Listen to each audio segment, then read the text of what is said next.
First thing first, I will begin by lifting up the hair from the scalp. This is another way to inspect the entire hair of your client to see if there's anything else you could find before the fading process. Actually, my client does not want to take away any hair from the top. Let's get it. My next step is to set in my first guideline above the ear line. With a straight line, I'm cutting away the C-cuff area. You have to take your time as I'm performing this process. When you come to the back of the hair, I'm dropping the guideline below the occipital bone. I'll be taking this process to the other side. Next, I grab my clipper with number 1 guard. The clipper lever adjustment is set at 0 position. Now, I create another inch of guideline, making the second step guideline for this haircut. As you are creating this guideline, you have to take a look at the direction of your client hair growth, because barbering, it is not all about up and down motion. You have to take a look at it at different directions before you could come out with a good haircut.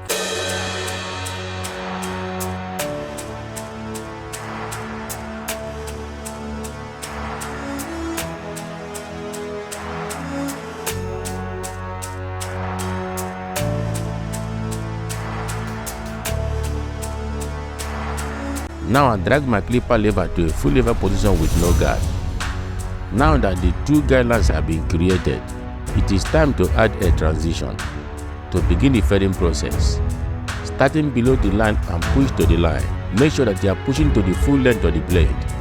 Anything longer than the length of the teeth, use the corners of the blade to create the transition.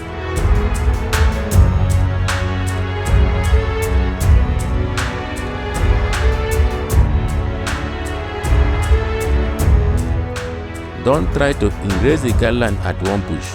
As you continue with this process and making changes on the adjustment lever, you will see that the guideline will begin to disappear to a seamless look. Remember, always perform your strokes according to the blade position.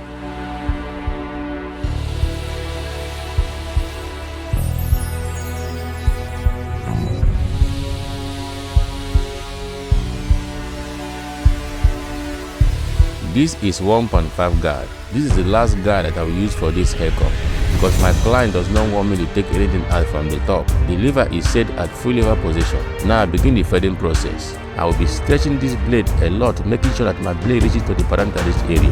That is the exact point that I am planning to create my transition and still maintain the last position of my previous guideline. Take your time as I am going through this process.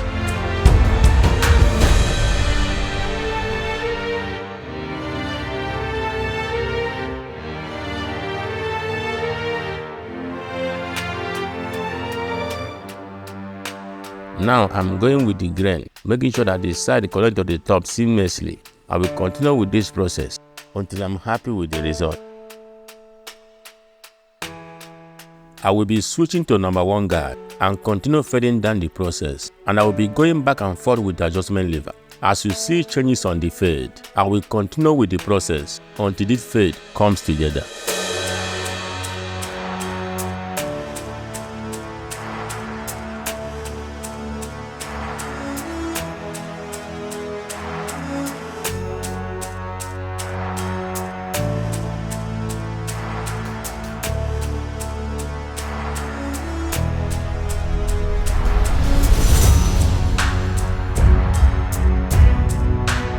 Hi there, here I am with another section of the lineup, but I will begin by bringing down the front edges of the lineup. With number 1 guard, the lever is set at full lever position. With that, after I have done, the lineup will come clean. That is why it is very important to use this technique.